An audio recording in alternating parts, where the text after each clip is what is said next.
Welcome to another episode of War Room Roundtable. I am Steve with PDX Information Technology Services, and we are joined by Robert Lenttin of Lettin Wealth, also the author of Why Not You? How to Replace Your Paycheck. Oh, you memorized this stuff. I did. I actually read the book. It's Did good. you? Yeah, I did. It's pithy, isn't it? Yeah, it's good. It's good. And Victoria Dean is on assignment. And as always, Dino is behind the camera doing all of the work, all of the hard work.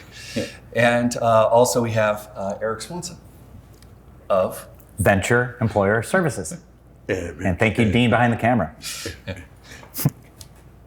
So, Robert, why don't you tell us a little bit about who you are, what you do, why you do it, and we'll go from there. You know all this stuff. Why'd you bring me here? Oh, well, I do. Nobody else does. That's right. We have a wealth management and tax planning firm. And we are quite good at what we do, actually. So our goal is to help people replace their paycheck. So what we have found as we go through that, you need a purpose or reason to save money, because just to do it, or to save it for the big paycheck, what is that? It's different for everybody. And the bottom line is, we think the reason you save money is to replace your paycheck. So eventually, at someday, and it could be at any age. It could be 30, 35, 40, 45, it doesn't matter. That, when you decide to stop working, you can just flip that switch and your paycheck is being replaced by your investments. It can hit your account, your checking account, the same day as you were working, everything, just put it in there. And I like that strategy for a couple reasons. One, it gives you an idea of how much money you have to save. Then you just start at the end. So if you're trying to replace your paycheck, so the idea is we get asked, how much money do you need to retire? And people, I don't know.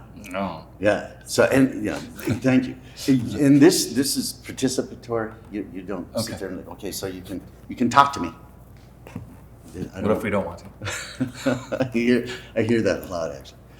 So the idea is, so let's say you make $100,000 a year, and it's enough to support your lifestyle, right? Everything that you want to do, there it is. So that could possibly answer the question of how much money you have to save. How much money do you need in retirement? Well, just replace your paycheck. 100,000 words, do it. Well, I'm told I only need 80% of what I'm earning while I'm working. And our answer to that is, well, we'd rather you have 100% of what you're earning and need 80 than get 80 and need 100. Right? So if you get the 100 and only need 80, then you can give 20% away. It's a beautiful thing. So if we go back to it, it's simple. How do you replace your paycheck? We would like to run off the 4% withdrawal rule. And you can do 4%, 5%. 6% I wouldn't go above, but I go as high as 6. So the formula is basically 100 represents your investment portfolios. You divide it by your withdrawal rate. So if you're going to do 4% into 100 is 25. Oh, 25, sorry. Yeah, right. 20. Yeah, he did that too. It's 25. So you multiply 25 times your salary, right? 100,000. That ends up to be 2.5 million. 2.5 million times a 4% is $100,000. So you now know that you need 2.5 million to replace your paycheck. Now, what about taxes and all of that you have to spend on that 100,000 that you put in? Very good question. So the idea, the strategy is, if you know that you're going to need this money in the future, why don't you make plans around it so you, as much as that money as possible, is tax free. So that's the strategy. That's when you start moving things into Roth accounts, into individual accounts or joint accounts. Individual accounts and joint accounts are the least, or tax favored anyway. They're tax favored. I can't say they're least tax, but they're tax favored. Meaning you have to exceed a certain level of income, there are two levels. Up to the first one, you pay 0 tax on capital gains. Huge. Mm-hmm. And then up to, I think it's $500,000. It's above 90,000 to $500,000. You pay 15%, and above that, it's 20%. I don't want to spend 20%. No. So, well, you have to make your. If you're making more than $500,000 a year, you probably wouldn't matter. So, I mean, If I was making $500,000 a year, Yeah. I don't think I'd want to spend 20%. I'd probably want to, lower that as much as possible. yes, yes. Keep it. And so that's the goal. What you try Keep to away from do the is be nice to the government. I was going to say not this one, but I don't want that going out. I don't want that going out. So that's the idea. So, and then people go, well, 2.5 million. How am I supposed to save 2.5 million? Good. So how do you lower that? So the way you lower it, that's when Social Security comes in, right? So if you want 100,000 a year, and then you find out, you log on to ssa.gov, it shows that your Social Security is going to be 50,000 a year. Yes, well, 50,000 subtracted from the 100,000 you want. Now all you have to do is come up with 50,000 instead of 100,000. Right, at a 4% withdrawal rate from your investment strategy. Minus taxes. Yes, you can throw that in as well. And that's part of the strategy, is to get that into the right investment accounts to lower your taxes. Yeah. You won't be able to get away from them totally, but you can get close. Close. And taxes are good. Taxes are good. I mean, you don't want to pay more than your share, but it's, it gives you streets and police and fire people and all that stuff. So I don't mind paying taxes at all, actually. I don't. I just got a bill yesterday, for my 2025 taxes. Yep. I'm paying over $400 just for the Metro housing, tax. And I messaged my CPA yesterday, April 15th, and I said, I'm sorry for this specific thing. I have nothing to do with Metro or Multnomah County. What is this about? Well, it covers all of us, and that was my share of what I needed to pay. And so I'm frustrated by it, but on the other hand, it's like what you said, it is a part of the services that we have to pay for. A question that I wanted to ask you, how, with the wisdom and the experience that you have today, I want to know how you got to opening your own shop, being able to be where you are now. Were you a money manager, an investment advisor at a certain age, and worked your way through your career plateaus, climbing, and then decided I want to go out on my own and because I can do it smarter, better, faster? How did you walk us through that? That's a good, but I wish that was a 30-second answer. Sure, go ahead. But it's not. And I think I've shared this with you and Dean. No, I am. I was a lost career soul. I had no idea what I wanted to do. I had no idea. I was trying to figure it out. My degree out of college was journalism with a minor in theater. You can see it, can't you? Yeah. Yes. So when I graduated, this is going to be long. I'll try and make this We short. can relate on a lot of different levels, Robert. I'm just fine. Keep going. Yeah, don't worry about it. So I graduated from the University of Colorado in Boulder. So got in my car and I drove to Hollywood to become an actor. So I slept on my sister's couch for a couple of years. And found work. It was fun. We did some cool stuff. Sonny and Cher and Hex Angels and Sleeper with Woody Allen and G. Ken. I mean, there's a bunch of it. It was all great. No, it was good stuff. I was engaged at the time, and that kind of was beating. I mean, you got to figure something out here. And I loved the acting part. I really did. It was so much fun. But the downtime in between gigs, gigs, shoots, I didn't like that, and silly me.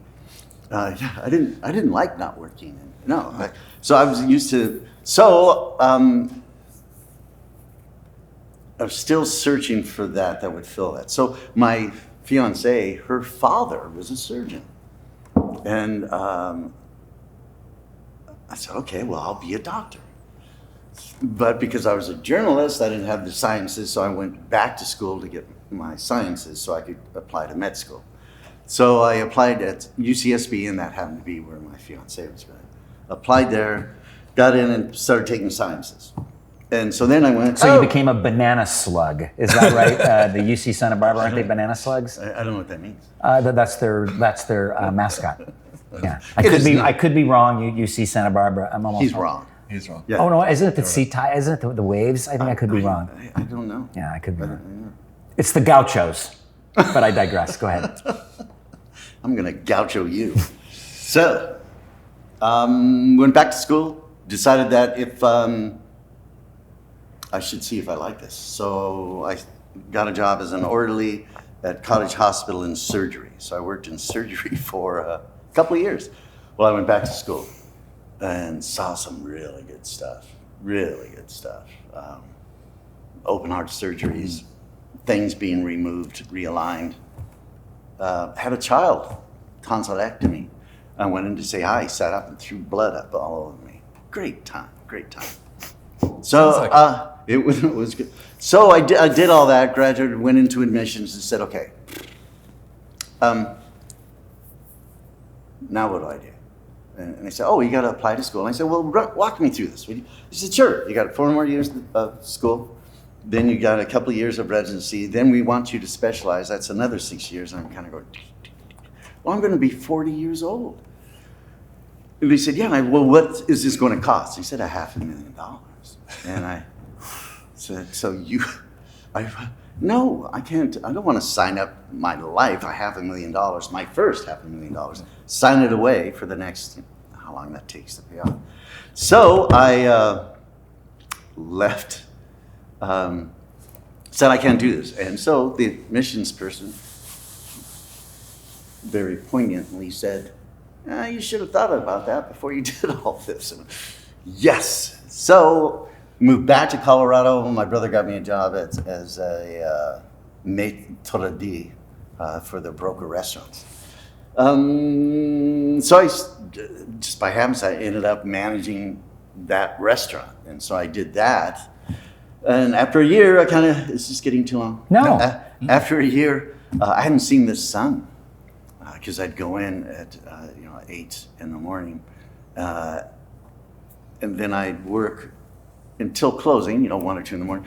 And then there's this thing at bars and restaurants called alcohol and waitresses. So when we'd close at 2, I'd find the alcohol and the waitresses, and we'd run around the restaurant until 4 in the morning. My very first job was a dishwasher at a restaurant, and so from about the 9th grade that I could legally work. Yes. I from the 9th grade to my senior year in high school, I worked at restaurants. Yes. And I know exactly what you're talking about. Yes. Yeah. I did that too. Tons of fun. Yeah.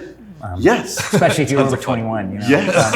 And I was. And sometimes under 18. But unfortunately, but the whole. I enjoyed my restaurant experience a great deal. I talk about it with Dean behind the camera a lot. I think it made me. What that guy's done. I think it made me professionally. In a good way. Well, if we were giving awards out, Dean would get first place. Absolutely. You'd get second, I'd get third. Yeah. I told the lady this morning that if she asked me what coffee I should get, and I said, well, whatever it is, don't put it in the microwave, because where Dean comes from, that's considered a war crime. It got a lot of laughs at Starbucks, Rob. Is this mic on? No, I'm sorry. Go ahead. I acted in college too, a little bit, but I was not an actor like you. Surprising, isn't it? He was an actor, Actor. not an actor. Well, you have to do. Whenever I walk into a room, someone opens the door, I come in like this. And I go, what are you doing? I say, I don't know, have it. How did you matriculate into this? I'm seeing somebody that is a Renaissance man. Oh. Truly. What, after this? I mean, right now. I mean, your career trajectory and your confidence level. How did you get to the So I'm anticipating what you're going to say to me from an educational standpoint, but like I'm really fascinated how you went into creating your business. Oh, yeah.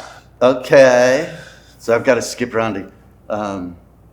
So you were at a restaurant. Yeah. Right. So I was And Maynard D. right, Yeah. and the waitress in there. Yeah. So then I decided, I went, wow, I can't live like this, because I was partying too hard and 7 days a week, and I just said, I'm not. I'm going to end up here if I don't get out of here. So I said, I need a job that will allow me the mobility to apply for jobs. Because usually you have to go Monday through Friday, apply and all. And I said, what? And I need to get around the country, because in journalism you would start in Minot, North Dakota, right? You wouldn't start in LA Correct. or New York. You got to One of the local papers, sure, and absolutely. work your way up. So I said, what's going to do that? I said, I'll become a flight attendant. Because a flight attendant, it'll take me around to cities and cities around the United States, and I'll just apply. So what I did is I made up my resume in a stack full of envelopes. So each time I would land, so I applied to 5 airlines. I got hired by 2, picked Frontier. They went through training, all that. Oh, I had a great story in training. So in training, I'm getting off subject, but I love this part.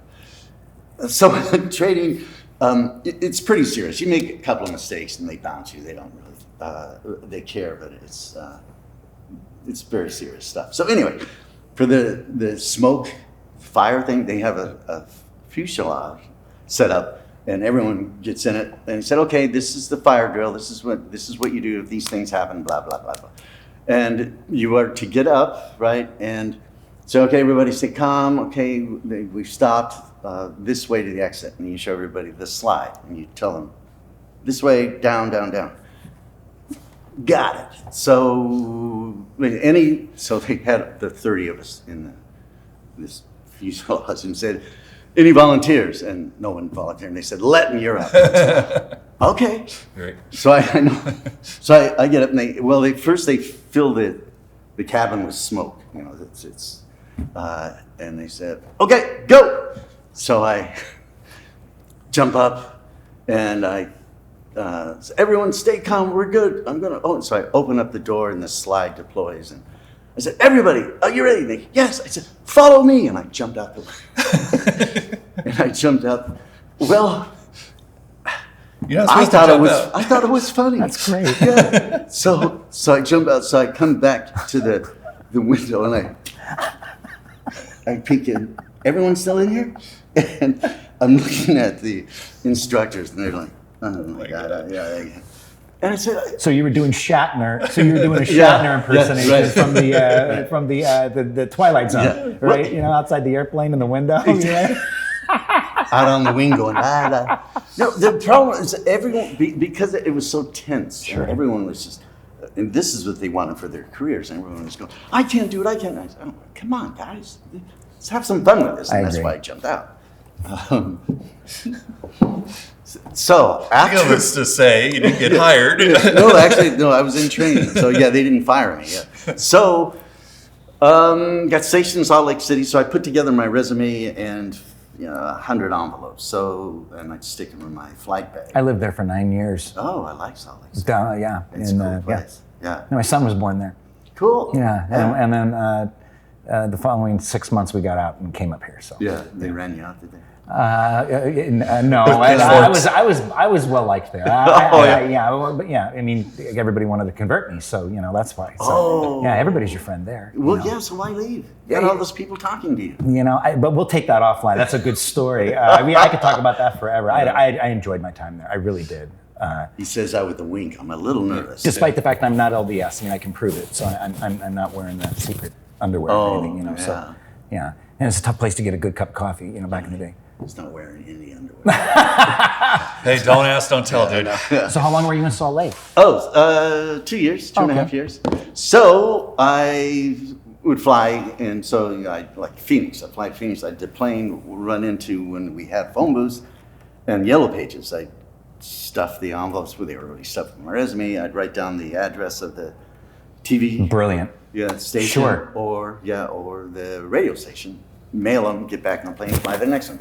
I got a degree in communications, and I, out of college in Pittsburgh, I had an internship at an ad agency. So we were always engaged with radio and TV stations. Yes. You know, they were always coming to us and showing us the new shows coming into the season and whatnot. And so they wanted your ads. Yeah, Yes. and so I did exactly what you're talking about in 1990, 91.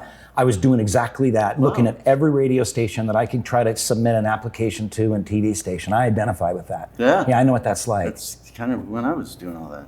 So, But you look much younger and better looking than I do. Yeah. Doesn't he? Yeah, I would agree with that. No, dead serious. yeah. So, thank you. Oh, is he 200 or something? Yeah, about 180. Yeah, so I'm 170. So I ended up being hired by NBC in Salt Lake City. Was it KSL? No, that was our competitor. We were KUTV. Oh yeah, sure. Yeah, Sure. Yeah, KUTV and KSL were the top. Channel 4. Yeah, that's right. Yeah. ABC. So, you know what? They NBC. switch all the time. So yeah, I got it. When I was there, it was NBC. So Fabulous. started writing for them the 11 o'clock evening news. So to digress, Gig. That's a great gig. yeah. So I had, when I resigned from the restaurant to start my flight school, right? I had 6 weeks off. I called my fiance, and she was in DC, interning with Patricia Schroeder on Capitol Hill. And she said, "Well, heck, you've got 6 weeks. Come and see me." I said, "Good idea. I'll stay a week." So I went out there and ended up staying 6 weeks. Got to know the office and the congresswoman and her, all of her staff. She almost ran for president. I know who she is. Yeah. Representative Schroeder. Yeah, she was great. She's fabulous. Smartest individual I've ever met. Yep. So, 2 years later, they tracked me down and found me at NBC and offered me a job to be her press secretary on Capitol Hill. And so I remember I went into the news director and went, "Hey, I just got this job offer from DC. Should I take it?" And he just looked at me. He said, "You gotta go. Yeah. It's the center of everything. Wealth, finance, information, power. You gotta go."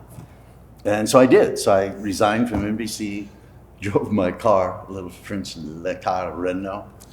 I-80. Yes, yeah, all the way out to DC. So I was there for 5 years. This is getting down to how I ended up where I am. I told you it was a long story. No, it's amazing. So then, on Capitol, we did all kinds of cool stuff. Capitol Hill, I admired that woman. That's be a different podcast. So, next time I blinked, I was married with 2 children. And we had decided, my wife and I, we didn't want to raise our children there. We wanted to get some country life. So I said, okay. So I decided to buy a radio station. You bought a radio I station. bought a radio station. So, Hey, honey, look, a radio station. I built it, but it's so little. So I put together a group of investors, got an agent, found this radio station. What I wanted ended up to be in Phoenix, Oregon. It goes Medford, Phoenix, Ashland. So bought it. The wife and my 2 children, our 2 children, we all moved to Medford from DC. So yeah. There's a culture shock from me. Yeah, that's where it's going. So after a year and a half, 2 years, I had a great time. Sold out my shares and went home. And my wife looked at me and said, "So you sold the station?" "Yes, dear." "Oh, good. So what are you going to do now?"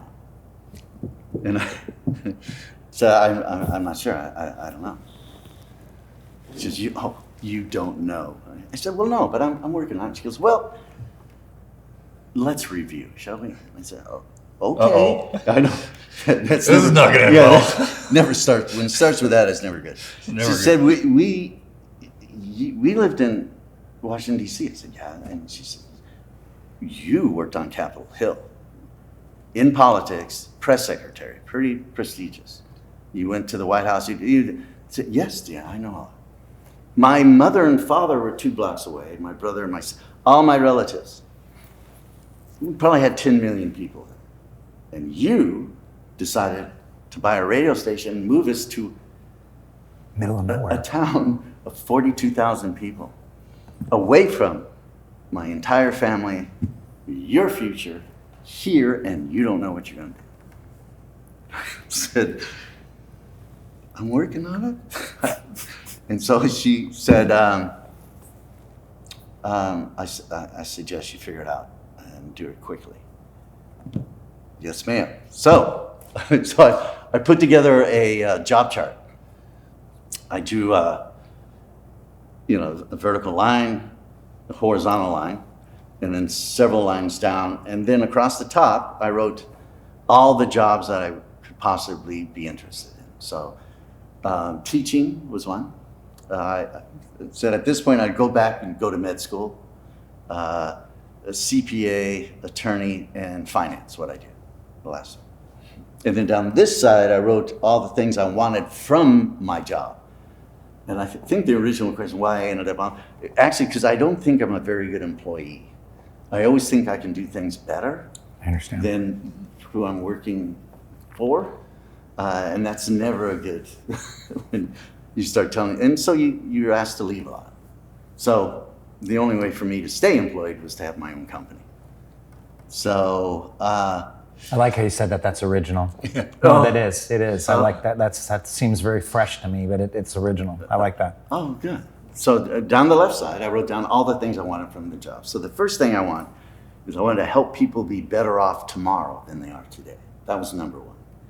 Number 2 was I wanted a job that was different every day. So I couldn't get into some kind of conveyor thing where you dusted the candy as that went by. So I couldn't. Third, I wanted a job where I could, time was my own. So if I wanted to coach my children or take the day off and do anything, I could, and they wouldn't go, no, sit, it's not 5 o'clock yet, you can't go. Fourth, I wanted a job that if I was in a group of such distinguished people and told you what I did, that I'd be proud. If I told you, I dug up worms for a living, I wouldn't, I'd be kind of shy about that. But I wanted something where I could be bold, right? And then the last thing I wanted, drum roll, is money. I wanted to make as much money as I possibly could. So I went through the list. I can't believe that was 6th. Huh? I can't believe that was 6th. 5th. 5th. I moved it up. Yeah, 5th. Yeah. No, see, if you do the first 4, the 5th one comes. It saves the best for last. Yeah. Well, but it happens. If you take care of people, if you do all the things you want to do, wealth always follows. Right. It just so. Oops. I checked all the boxes. Right. Went down and the only one that hit all 5 was being a financial advisor. So that was in Medford, right? So I went to the Chamber of Commerce in Medford and said, what is the most respected wealth management firm here in town? They said, Smith Barney. I said, okay. So I, Smith Barney, and he said, yes, may I help you? I said, yeah, I'm here. I want a job. Yeah, exactly. And luckily, no, it wasn't the last. And I said, yeah, I'm here to start working. And they said, what? I said, I want to apply for a job. I said, okay, you got to talk to the manager. I said, okay. And so they got me. He goes, yeah, what's up? And I said, I'm here to start. And he said, what? I said, I'm here to start. And he goes, who are you? I said, Robert Lettin, I want to start working here. He said, that's not how it works. I said, well, how does it work? And he said, well, first we have to interview. And I said, isn't that what we're doing? Yeah. Okay. Hello, which is not a good thing to do with someone interviewing. So then he fill out the cabinet. So I did all that, and he said, okay, we like you. And they sent me to school for 6 months and then sent me to New York on the exchange for several months. Got out of that, boy, yeah, so that's how I started this. Put together my own boutique, 2 attorneys, myself and a CPA in Portland, opened that up. Got bought out. So doing all that, I ended up with my own little segment, investment segment on Channel 8. It was the lead-in to the Today Show with Brian Gumbel. That's how far back it goes. So the Bank California saw that. They had a branch up here in Portland. Sure. Called me up and said, we'd like you to come and work with us in the investment division. I said, nah, I don't want to do that. And they said, well, would you do it for this amount of money? I said, when do you want me to start? So That's usually how it happens. yeah. And they said, and by the way, I said, yeah, they said, bring the TV station. So they wanted the advertising. So they're very smart. So went with them, did the show. Then they decided to close down the investment division. So then I sprung out with Strand, Atkinson, Williams in York, which is very good firm. I told them, hey, it was great. I love those guys. Told them what happened to me at the bank, and I wouldn't work for a bank again because it was got too. And so in 6 months, they sold to Umpqua Bank. Yeah, and came in and said, here's your piece. And I went, you guys, I'm not going to work for a bank. I told you, because no. And they said, oh, we didn't think you were serious. I said, I'm serious. I can't, oh no, I'm not going with you. I'm not. So I opened up my own RIA, and from there built all of this. Did you have a portfolio of people, of clients that would come with you? Yes, they all came. Yep. How did you communicate that with them? Just generically speaking, how did you say to them, I'm going to be, will you come with me? Will you follow me? Will you come with me? Did it take any type of, was it a big ask? Were they comfortable, transitioning over to you? Because that's a big thing. You're starting a new business. Yeah, and that's. I'm always fascinated by that. You know, that to me, that's the secret of where rubber hits the road, where you feel like there's no turning back.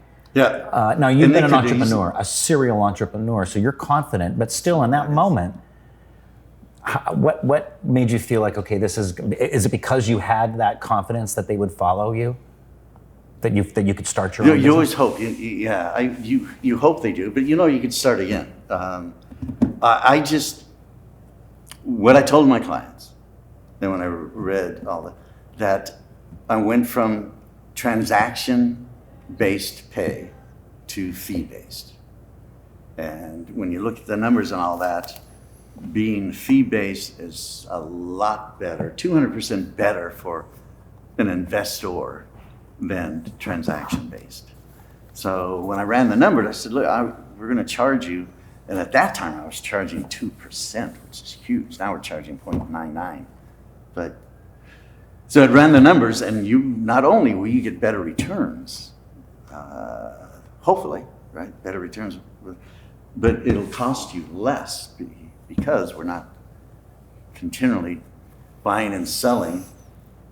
And you're getting a fee off of that transaction at the time. So the costs are piling up, and hopefully your returns are doing well. But over here, we don't have to do that. So your returns should be better, and we'll save you money in the returns. So they liked it, and so everyone came. That reminds me of an analogy that just about 2 weeks ago, my company Vensure has a chief talent officer, and he's very impressive. And I called him because a local law firm here that I wanted to talk about medical benefits, payroll, and HR, they need it. But the managing partner is a friend of mine, and he was kind enough to email me back. He spelled my name correctly with a K, and he said, literally, it was a cry for help. He said, I don't have time for this. Right. ... Exactly. If you could get me 3 lawyers right now, that's what I need. I'm in the muck of this, and but he responded to me. He's a friend. He didn't have to, but I didn't want to leave that. So I contacted my chief talent officer and I said, what can we do here? Got on the phone and called me immediately, and he said, contingency versus retained. Contingency means we get paid when we actually would place an attorney. When we have our throughput, our yield on that throughput is about 48% when we're on a contingent basis. We'll find the person, you interview them, then we'll get paid. We're at an 86%, I want to say 88% success rate when we're retained, when we get some type of fee up front, a partial portion of it, and then you've got a dedicated crew right there out of the gate. Their backs are against the wall. They're going to be doing this a lot. They're focused on it. So to me, when you say, the transaction versus the fee based, there's a collective partnership there. There's skin in the game, and I like that. And there's wisdom in being able to say that now because of your confidence, your expertise in doing so. Whereas when you're younger and you're getting started, you don't, you take what you can get, and that's, that a transaction or a contingency is what everybody else is doing. But it takes a level of confidence and expertise to be able to, say, no, I've got a proven track record. We can do this. And you just said something a second ago. We'll just start again. Oh, like, you have a quiet, enduring confidence that I think when you're talking to people, they need that. You do. You have a level of confidence that is reassuring that, like it or not, whether I agree with maybe your investment strategy or not, I believe you.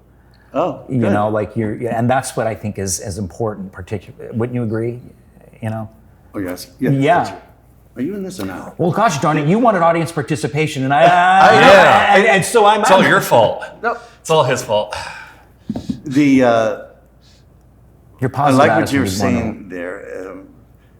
That's why I encourage people to do what you do, right? But hire the experts to take the other stuff. Like your friend said, I don't have time for this, right? Yeah, I can't focus on changing my payroll and my benefits right now. I'll worry about that later in the year, but I've got this thing right now. Right. And so he turned it over to you. And that's what people need to do for you with your IT things, especially small businesses, individuals. This is the guy you got to call to get in there. Oh, and I didn't tell you. You're going to get it in the mail though. Oh. So I send out. You know how we send out monthly. Yeah, you do. I get it in the mail. Yeah. It's always very long. I have to read. So I used to like him. So I long. just put one together. It's one page. Okay, I like one page. And the last page, and last sentence says, call Steve Schaub, gave him your phone number, to fix your computer needs. Huh? Appreciate It's going to go out to, I don't know, 350 people. That's wonderful. Yeah. That's wonderful. Yeah. And I didn't even ask. One thing I'd like to bring back up again is you had a sheet where you said, here are the jobs that I'm qualified for, and this is my goals. I actually used that for one of my daughters. You're kidding. Because, nope, she was floundering, I'm going to say floundering, and she didn't know what she wanted to do, and I said, well, fill this out. I love this. Fill this out. Yeah. And it actually actually takes time, doesn't it? It does take time. Yeah. But I think it was very beneficial for her because it gave her an idea of what she wants to do versus what she thinks she wants to do. So I think it was very, very beneficial to her. Good. And she thinks the same? It helped her? I think it helped her, yeah. Okay, good. I know it frustrates me as I talk to people and I go, especially about the degrees when I filled out that job. Well, you can't do that because you don't have a degree. Yeah. Then I'll get a degree. Right. I mean, nothing is insurmountable. You can do anything you want. And time, money, and effort. Yep. That's what it takes. Time, money, and effort. And mostly effort. Mostly effort. Yeah. But you can always get around money. Can't get around effort. No, you gotta have the drive. I agree. Yeah. I agree. So. Yeah. Well, with that, Robert, thank you so much for joining us. Thanks for having me. Yeah. This has been fun. This is a lot of fun. We'll Thank have you, to do Robert. this again. Nice to be with the team again. Thank you. You got the band back together. Absolutely. And tune in next week for another exciting episode of the War Room Roundtable.